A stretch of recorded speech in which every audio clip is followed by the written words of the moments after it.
folks. This is your friendly neighborhood studio man, Nick Drozdoff, bringing you another episode of Variable D Puzzle Ensemble Projects. Today's show is a real treat and very compelling. I hope you enjoy it. Well, as you can tell if you've been following my little shows, we've taken a virtually random sense of timing. So I'm just embracing it and living with it and putting up a new show whenever I come across something truly special, rather than trying to keep to a bi-weekly schedule or something like that. Well, today's interview is indeed truly special. I'm speaking with composer, arranger, jazz pianist, and Suzuki piano instructor, Sue Fredericks. She's been doing a series of tone poems driven by her love of art, her sister's art in particular, and her experience providing jazz music for art shows all over the country. Her story is truly compelling. Now, I've known Sue and her husband Bob, a brilliant tenor sax player, for over 40 years. In fact, they provided music at my own wedding. Even as old friends, our conversation brought a great deal to light that I think needs to be shared with the music-loving public. Before we launch into the interview, let's listen to some of her original music. Here's a track from her Tone Poems project called Hope.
Well, folks, we're here on Zoom, as kind of everybody does nowadays, with Sue Fredericks, piano player, composer, arranger, musician extraordinaire.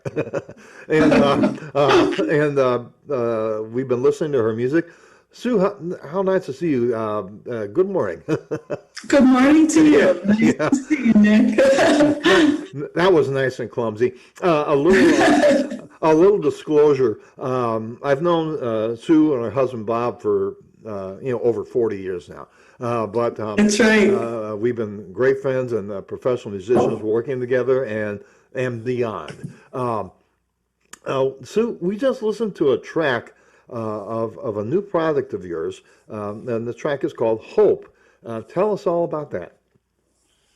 Okay. Hope is part of my Tone Poems album. And the tune itself is based on a painting that my sister Diane did called Hope. I draw a lot of my musical inspiration and composing, especially from visual art. And this is just a collaboration that kind of sprang up from my sister is a very good artist and has been showing her work at galleries for years. And usually I get a call to play piano at the opening, wherever it is.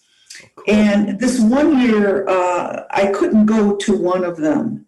And I said, well, Diane, her name is Diane Sanborn. I said, I can't be at the show, but I'm going to record some music for you. And I'm going to combine it with a video of your work and just take it from there.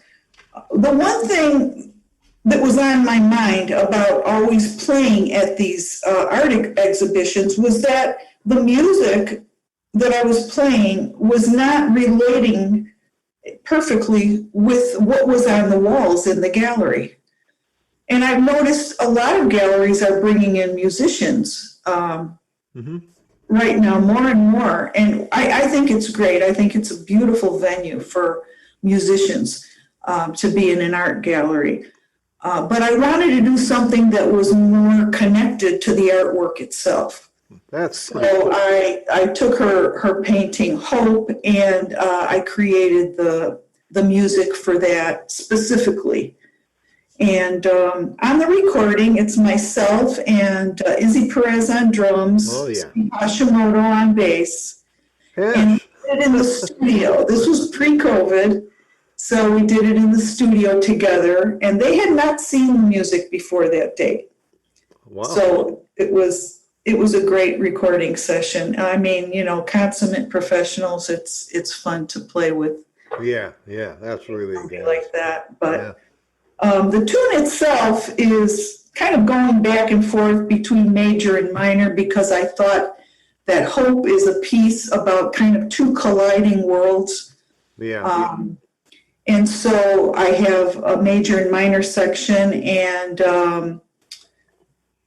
even before I stated the theme on the tune, Hash played a great bass solo right after the introduction, which I thought was fabulous. And I also had been listening to a lot of Chick at the time, and I wanted to bring out the major and minor third. So I chose that G Phrygian dominant, which is an 8-note scale, but you can get the minor third and the major third in there all at the same time, and it kind of correlated to the two different worlds that was in the piece. Yeah, some of the scales that Korea uses are really pretty amazing, and it's kind of nice. Yeah, it's a sound that once you hear it, you kind of can't get it out of your mind. Use that. Well, that's pretty cool, and we're going to listen to several other tracks from that project.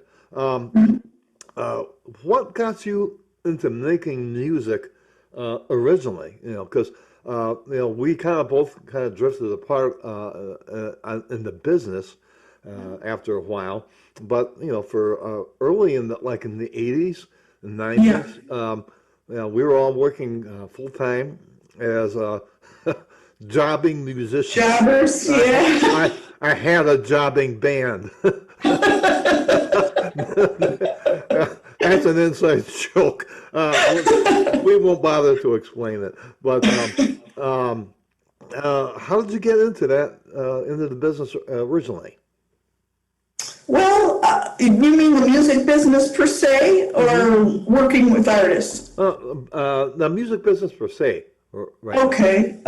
Well, I was classically trained from when I was a little kid and studied classical music all the way up through college, really. And even when I started teaching, I continued to study because I was teaching the classical method, Suzuki piano method.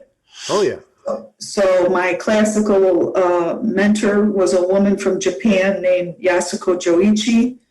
And finally, when I started studying her, I connected what was going on in classical music because I had learned a lot of music, memorized a lot, but she connected the technique of playing classical music to the sound that you wanted to come out of the instrument. I hear a lot of people play classical music, but she really made it come alive for me. She was a wonderful, wonderful teacher. So, but as I was in high school, our high school didn't have much music, so I was in choir and that was about it. But at that time, I was really seeking out some type of educational training that would develop my ear. I wanted to be a jazz player. I wanted to know as soon as I heard something what it was and be able to play it on the piano.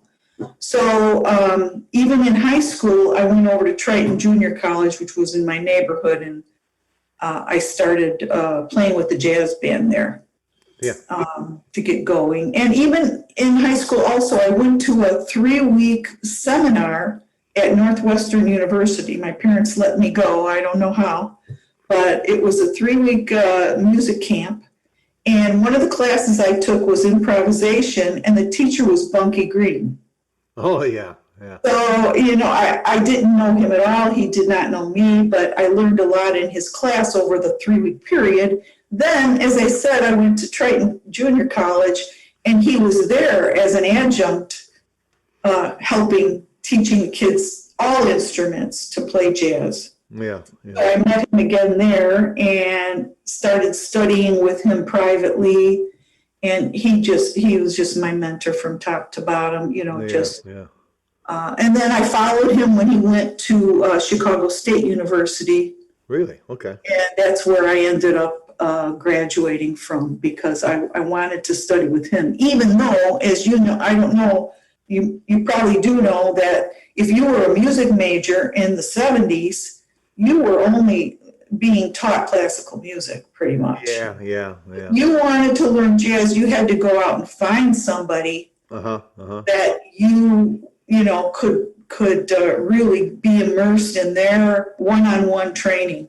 Yeah. To learn I played for Bunky a few times, and it was really pretty amazing. And I thought kind of almost, as I recollect, it sort of was a liberating experience. It was kind of loosey-goosey, but it was about just expressing yourself, which was pretty cool. Yeah. Yes. Yeah. Mm-hmm. Maybe we should explain to our listeners, because I told you up front when we were talking before we started recording, that a lot of our listeners are music students and may not know who Bunky Green was. Maybe you could tell us a little bit about who Bunky was. Well, originally he was from Milwaukee, played all over Milwaukee, and eventually came to Chicago, played in Chicago for a long time. It's been such a long time, I kind of forget his bio, but he went to Northwestern University. He traveled oh, I can't remember. He traveled with famous jazz bands, not big bands, small groups. Yeah, primarily an alto player, right? Alto, yes. Yeah, alto. And came to Chicago and was getting his doctorate at the time at Northwestern when I met him. Oh, wow. But then, was getting, he had played so much and had recorded. I mean, if you look at his discography up, many, many recordings with many, many famous jazz players. But at that time, he was pursuing his doctorate because he knew he wanted to be like in a jazz studies program at a university. Uh-huh. So after Chicago State, he went to North Florida. Okay. Jacksonville, North Florida State, is it maybe, or university? I'm not sure. I'm not sure either. I mean, retired for quite a few years now, but yeah. Well, just a wonderful musician, a great teacher, affected thousands of people coming up, and I think he was he was the president of the Jazz Teaching Association. Is it any? Yeah. I can't remember, but he was the president. A lot of acronyms. A lot of acronyms, yeah. Yeah. Well, this is really fascinating, actually. As long as I've known you and Bob, there's some things here that I picked up that I didn't know, so that's pretty cool. Well, let's listen to some more music from the project. The thing I had in mind to play next was something, I think it's called Strategies. Strategies, Yeah. yes. Tell us about that. Okay. Well, as soon as I saw the artwork Strategies, I thought of rhythm changes because it was blocks of. It was a previous painting that was cut up into blocks and set on another canvas in an offset grid pattern. So it looked like changes to me. It looked like lots of changes to me. I like that. So I composed the piece Strategies on the basis of the rhythm changes, harmonies, because lots of changes. And then the other thing was the colors of it are analogous colors on the color wheel. So you're talking about maybe green, blue, teal, all these colors on the color wheel that are next to each other, analogous colors. And if you think about rhythm, especially in the first 8, it's basically changes that revolve around B flat, but they're very close in color to B flat. So, B flat, G, C, F, B, F, B flat, E flat. It's analogous. If you had to put chords on a color wheel, they would be stacked pretty close together there. Cool. Well, let's listen to Strategies, composed by Sue Fredericks.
been talking a little bit about your personal history and about how you got into the business. As I mentioned earlier, I had a jobbing band. I used to work with you and Bob Sure. and Long time. Izzy for quite a while. But I got out of jobbing. Personally, I found I'm going to say something that may offend some of my listeners, but I don't mean I have to be honest.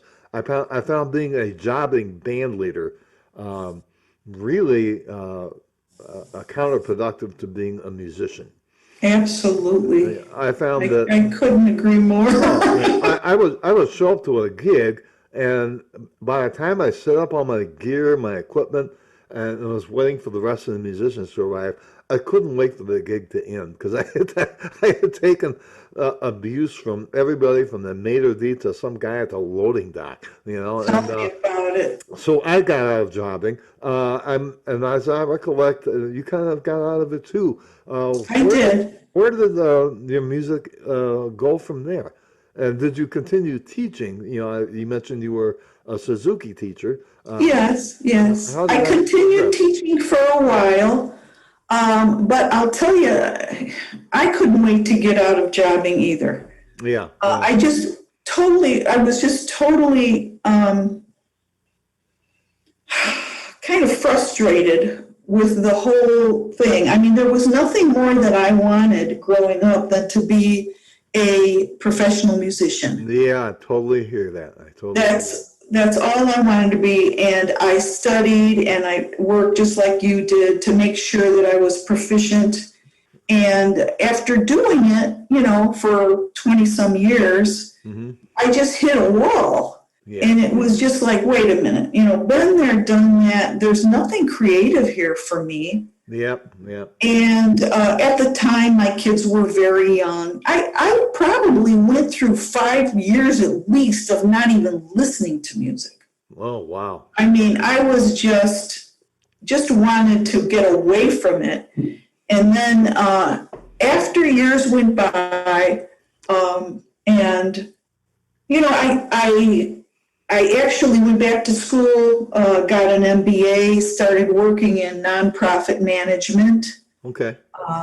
And then after years went by and Bob and I retired, I just wanted to do music that I loved. I've been listening to jazz and studying jazz for a million years, but never really been able to play it, on a foundation that was correct for me, was right for me. I always wanted to play acoustic piano. And you know how jobbing is. It's like at that time it was all synthesizers. Yeah. Not even weighted keys back then. Pre-weighted keys. Yeah. And so I wanted to play my piano and do some acoustic trio playing and to tunes that I liked. And the tunes that I compose, besides being connected to the artwork, are vehicles for me to expand my playing, so that, for instance, in Big Betty, which is coming up later, I always wanted to pursue a 12-tone scale type improvisation. Yeah. On Hope, as I said, I wanted to pursue this flamenco sound on the Phrygian mode. So there's a little bit of a selfish motivation for what I play too, because I want to stretch my playing in a way that I could never do jobbing. Yeah. As we talk, it strikes me that you mentioned that it kind of seemed that you felt a little bit self-motivated here. But I think when an artist like your sister produces a piece of art or a painting, they're doing something that pleases them, but sharing it with us, because what pleases them can uplift us. And I feel absolutely the same way about music. Jobbing to me, I don't denigrate it as a career. I was particularly frustrated with it as a band leader, because the band leader is like wearing a kick me sign all the time. Well, yeah, you're in the firing line there Man, as the band leader. it was awful. But It's a viable way of making a living, but it's not necessarily expressing yourself. And when you're No. trying to express yourself, it doesn't necessarily fit the environment, you know? Right, right. And as we were coming up, Uh-huh. when we hit 1985, 1990, with all the infusion of electronics, it turned the whole industry upside down too. So Yeah. it was a whole nother level of, Definitely. like adjust. Yeah. Adapt. Boy, let's listen to some more music. And, just a quick interjection. I'm so glad that you came back and started writing and playing again because Oh, thanks. this project is beautiful. It's without a shadow of a doubt. As the listeners, I'm sure, will agree as they continue to progress through this little program. Let's listen to Swimmers. Okay. I really like that one. I like them all, but I found that one kind of touching. Can you hit me with some information about that one? Sure. Swimmers is a mixed media piece, which artists use to convey the fact that they're not using just one medium like oil on a canvas. They use all different kinds of paper, just cold wax, all different kind of things that they put together to make the painting. This was layered paper, and it gave it a translucent quality. I know I'm talking a lot about the artwork, and your viewers can't see it as we're talking. But if they go and look at it on my videos at the MuseArteMedia.com, they can see the paintings along with the music. So maybe this will make more sense. But it's a see-through, translucent painting with layered paper, and again, analogous color palette. And so when I saw that, I was thinking of Maiden Voyage. Okay. That's the first thing that came to my mind. And so watery connotes, watery textures, and so I used analogous chords to F minor, D minor, things that are sounds that were close together. And the solos were great, I thought. Yeah. The guys, once again, we were in the studio for that one, and that was the first one we recorded. And just some great solos, and they interpreted the music.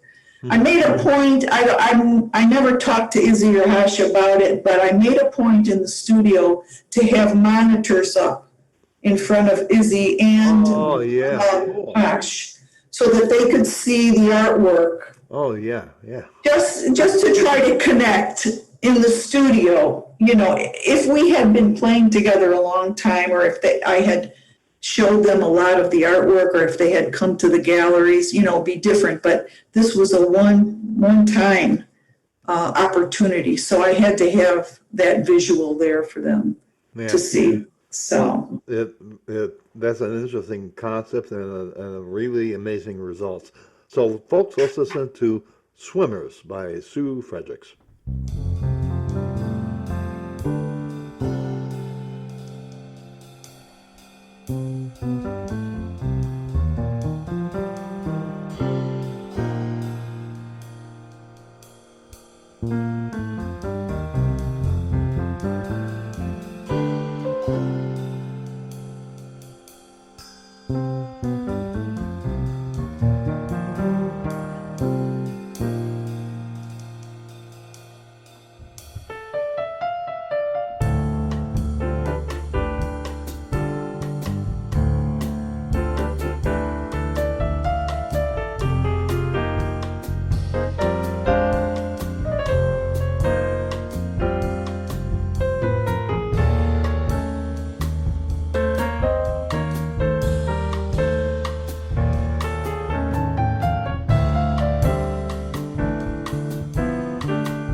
Yeah, the music business is a beautiful thing, and I hope our listeners who are considering going into music professionally, perhaps in college or something, uh, they follow the dream. I would, my own children, my son is a professional piano player. Yeah, college, And sure. yeah, A great one well, too. he's playing great, and Yeah. he's real busy. Um, and so I encouraged, and when he decided this is what he wanted to do, I encouraged it and did everything I could to nurture it, and then ostensibly get the hell out of his way. Parents can be kind of controlling up to a point, so I have to learn to let go. But That's not easy. yeah, that's tough. But the point is, I want people to pursue this, but there are challenges in the music business. Oh my God, yeah. And obviously, being a pop rock star doesn't necessarily work for everybody. Right. And if you want to be a jazz musician, there's a joke around town. Oh yeah, let's go out and make some jazz cash, which is like $30 or $40 on a Friday night at some bar in Berwyn. Right. But you get to play meaningful music. Yes. Um, Yes. but the one of the issues that has bothered me about I play a lot of big bands Yes. is diversity. I feel like diversity has kind of gone the wrong way, at least for big bands. Talking about gender diversity, racial diversity, or chronological diversity. How have you seen that? Because as a woman composing jazz, playing jazz, and leading your own trio, Yeah. certainly you must have some thoughts and some comments from your experience about that. Have you noticed that from your point of view? Well, from my perspective, I'm playing jazz that I compose, that I relate in my surroundings. Yes, I have a foundation of jobbing and playing in a million different circumstances, but that's not all that I've done. I haven't been in a music bubble, and because life, is always throwing challenges at you. Sometimes you have to do other things.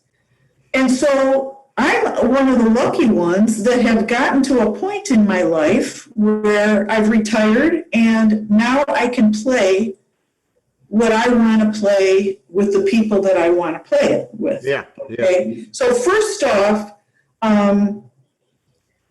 I was watching a master class, masterclass.com. They have the teachers online, and Herbie Hancock has one on there. Oh boy. And towards the end of the master class, he says something about, and this is his advice for young people, always remember that doing something else is not going to take away from your music. Sometimes we come up thinking, oh my gosh, if I'm not teaching music, playing music, selling a trombone, fixing a horn, if I'm not doing something related to music, then I'm on the wrong path. And he said, this is me paraphrasing, of course. Sure. But he said, no. He said, those experiences that you do to help yourself in life to remain happy, successful, thriving, those experiences, whether they're musical or non-musical, are adding to your music, because when you play, you are really playing your life. If you have no life outside of music and you haven't connected with people, you don't have anything to say on your horn when you pick it up. That's fascinating. Yeah. And this was his advice to young people. Don't put music on such a high pedestal that you have to live in an attic and starve for your art, so to speak. Yeah. Live your life, be happy, play as much music as you can in any setting that you love, but you still have to live in the world. You have to live with your family. You have to thrive and be happy. Sure.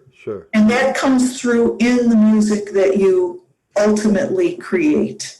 Okay. Whether it's sadness, happiness, happy times, you know how life is. You don't know what's going to get thrown at you. Yeah.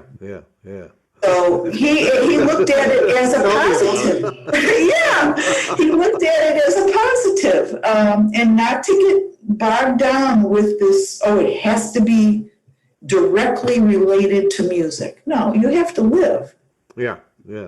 Okay. And I think both of us, if you look back at our careers at different points, we took different routes. I mean, I was teaching, you were teaching. Yep. I was doing nonprofit stuff.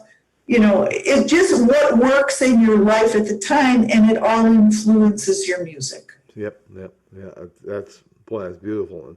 And interesting coming from Herbie Hancock, and really takes on some meaning was distilled through your experience too. Yeah. Now, as far, if you want me to talk about women, I have some stories. Let's hear them. This is I really feel like again, diversity is something that has to be addressed in music. A lot of the big bands I play, not all of them, but a lot of the big bands I play in, basically now there are a lot of late middle age, early senior citizen white guys. Right. There might be one woman and then a woman in the band. Yes.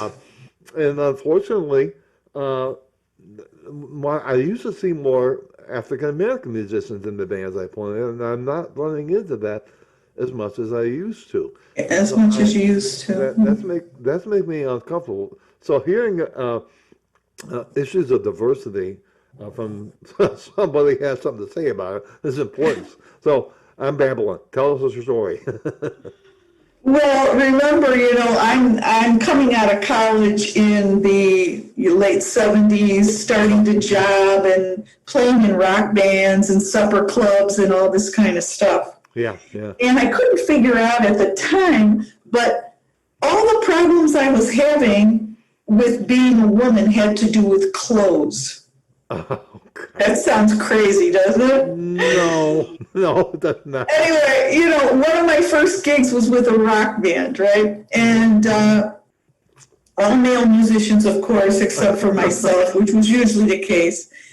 And they were all getting fitted for these men's suits before we opened at a club somewhere. And I had to go into the fitting room and get fitted for a man's suit, a black suit, which had a tuck shirt underneath. Remember all the ruffles they used to have on the tuck? God, yeah. So, I'm thinking like, oh my goodness, this is not flattering at all, but I guess I have to wear this. So, after 3 or 4 months of being in the band, I went out and bought a woman's black suit with a shirt that went with it, and I was okay with that. Yeah. That was one example of clothes. Yeah. Another funny one was me and a female singer went down to the Gaslight Club. Remember how the Gaslight Club used to have music like every night? Oh, yeah. All different bands, okay. Where was that? Was that at the Palmer House or where was that? I think they may have had one at the Palmer House, and there was one at O'Hare for a while. Oh, yeah. Okay. Anyway, we went down there, and the owner said to us, "Yeah, I'd like you to work here." So we're talking. Okay, great. So he comes out of the back room with a contract or something. He says, "Well, I do have to tell you though, in order to work here, you both have to wear the Gaslight Girl outfit." Oh no. Oh, I remember those. Oh, I mean, it was just like the Playboy bunny outfit, really. I just looked at him. I was like, what? You know, Oh, I said, do you man. want us to serve drinks and on the or what? You know, Oh, you shouldn't have said that. He probably would take you up on it. yeah. Oh, God. So I mean, stuff like that happened. But on the whole, I love playing. You know, like in your band or the other bands, all the guys treated me great and just Yeah. you know, respectful and fun, and we enjoyed each other's playing. So there was a few crazy things like that that happened, but Yeah. now there was one leader who told me, he said, "Well, I'm talking to a client, but he doesn't want to give me the gig until I agree that there'll be no women on the band." Oh, okay. And he said the reason was because this man did not want a woman on the band to distract from his bride, right? Yeah. So having a woman on the band would distract from the attention that she might get that day. And the leader said to me, you know what I told him? I told him you were a regular on the band and I wasn't going to play the gig unless you were on it. Mm-hmm. And I said, well, thank you. You know, that's really nice of you. And you know who that leader was? No. Oh. You.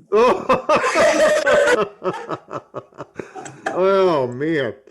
Shit. You believe that? Oh, man. Okay. Yeah. Well, that's a that's a That's nice a true story. story, Nick. Yeah, that's great. Yeah. And that's that's kind of the way I feel. Hey, let me share a story about you. This is, Oh no. oh no, it's a good one because Okay. it's one that probably would have gotten me in trouble in the gig. Except I was just I thought it was hilarious.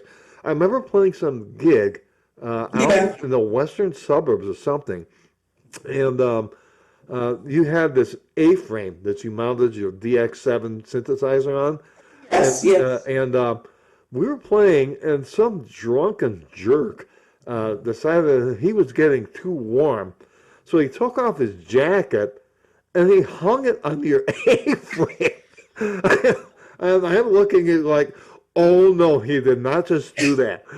He picked the wrong female musician to pick on, and so Yeah. you gave him a look that I thought, if that didn't burn, I don't know what did. Yeah. That sounds about right. Yeah. And you put your hand up and just flicked the jacket on the floor.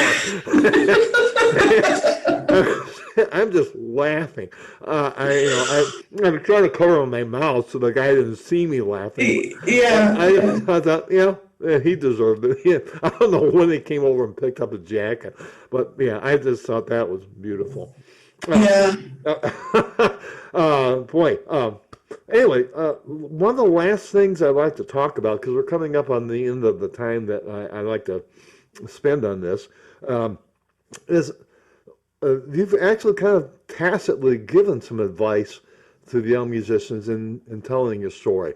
But specifically, how would you advise anybody who is a young musician in college, high school, considering getting into music? What would you advise them to do about launching their career, or about how to get into the business? Well, I think that they are in a much better position as far as developing a network than we were, Okay. because they're in these jazz studies programs for the most part, or the people that aren't in college, they can go to the clubs and meet with the kids that are playing jazz in the city. Yeah. So I think they have a kind of a built-in network that, we were studying music in college, but we didn't have a whole network of jazz musicians around us. I didn't. So in that regard, I think they're doing well, but the business itself has created so many more challenges. We used to be able, at the beginning of my career, I was able to make a full-time living playing. Yeah. And that's just no more as far as live gigging, and that type of thing. Yeah. But I noticed that a lot of the schools and a lot of the students are doing, the filmmaking music and connecting with that. So producing music as a background for films and TV shows. And that's something that's exploding right now with all the streaming stuff on TV. There's just more movies and TV shows than we've ever seen before. Yeah. And I think they're teaching more of that in the colleges, how to produce music as part of that medium. I even hear a lot of the new music sounding like film scores to me, to be honest. You can take that in a good or a bad way, but I think they're creating that genre because that is an income stream. Okay. So they're learning how to do it well. Yeah. And, there are some producers that want original music composed for their TV show or their movie, but other people just want oldies but goodies. And then those people, they just have to connect with someone that owns the copyright to that. Right. Yeah. And they grab it and they put it in their film. And that's kind of, for me, a drag. Yeah, music. I want to hear something composed that goes with that film scene. Yeah, as opposed to being just a music supervisor. Exactly. So that's one way.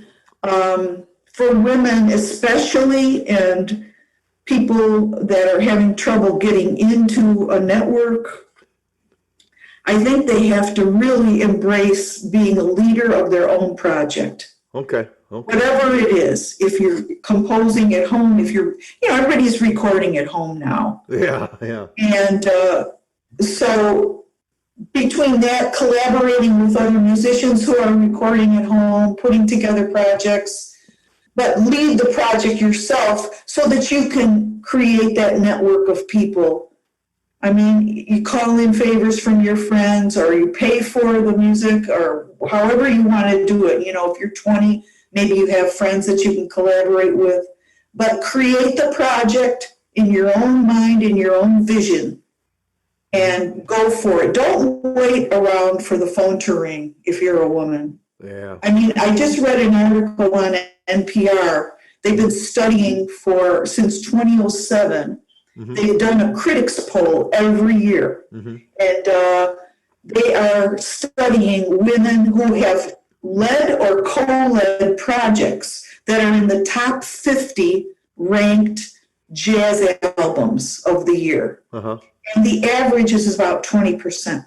Wow, okay. So, if you're sitting around waiting for someone to call you for a project, you just might have to be the one that makes the call. Yeah, okay. Well, great advice. Hey, let's listen to one more track. Okay. This is called Big Betty. Tell me all about that. And this is a different project from the one you've been working on? Or tell us. Yes, it's not part of the Tone Poems album. Okay. Which is on MuseArteMedia.com. You can get all my stuff on MuseArteMedia.com. So. Okay. But this is a different artist. This is a Brooklyn, New York artist named Carol D'Inverno. And she created this a wonderful piece called Big Betty.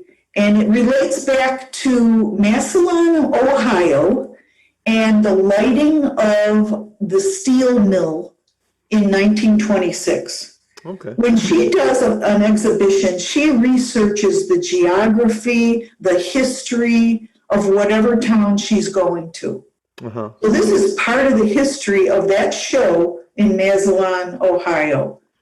And it was Mark Walker, Ben Dillinger, Bob did the engineering on it, Carol D'Inverno was the artist, and myself. And this was in the middle of COVID. Yeah. So I'm thinking, okay, how am I going to do this? Like we all were. Yeah, and I happened to be friends with Mark on Instagram, I think, and I noticed that he put something out that said, I'm doing remote recording, give me a call or DM, and I can do projects with you. Yeah. So that was my impetus to put it together remotely. And came off great.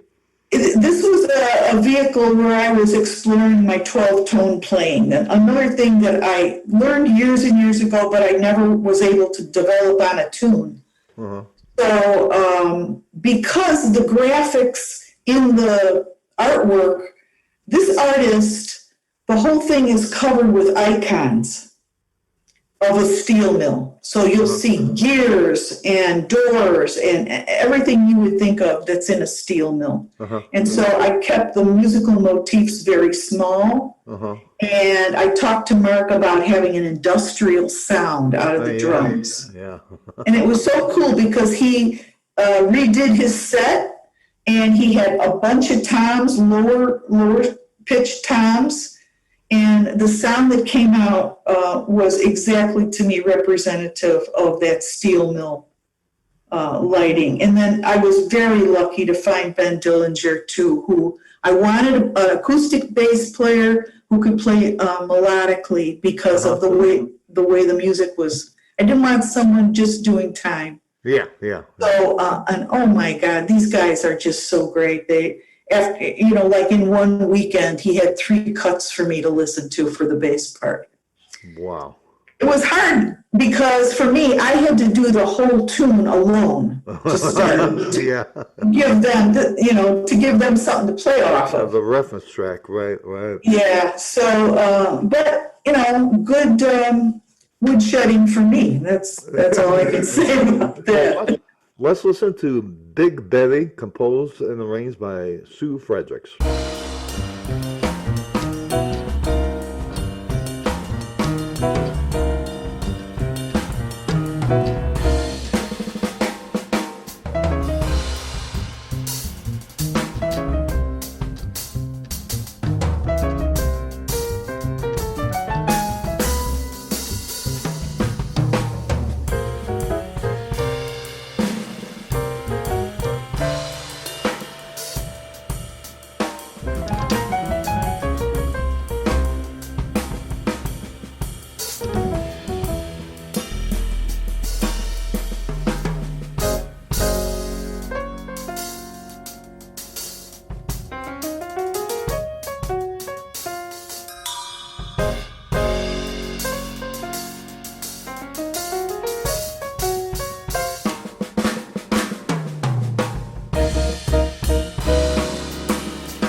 this has been an amazing trip down memory lane. I'm telling you.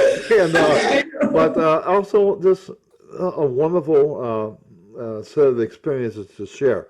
Yes. Man, well, first of all, say hello to Bob Fredericks. I will. And just quick aside, Bob is Sue's husband, and he is a brilliant tenor saxophone player and software coder. Yeah, network architecture, really, yeah. Yeah, and he did the engineering in this last project, I gather. Yes, he did, yeah. Okay. Before we go, one more time, how do people get your music? How do they contact you about your music? Ring the cash register, so to speak. Okay, so MuseArteMedia.com, it's spelled MuseArte, media.com. It'll take you right to my Bandcamp page. It's not a big website. Okay. But you can grab any of the music there. You can see the videos that were created. You can see the artwork images there. Mm-hmm. And then also, I believe right now, Big Betty and Swimmers, I think, are on Spotify, iTunes, Amazon Music, I believe. Okay. So, I'm going to expand that a little bit as I go ahead. All right. Excellent. Well, Sue, it's been great talking with you. Man, thanks so much for doing this little program with me. Thanks for having me, Nick, and it's always nice to connect.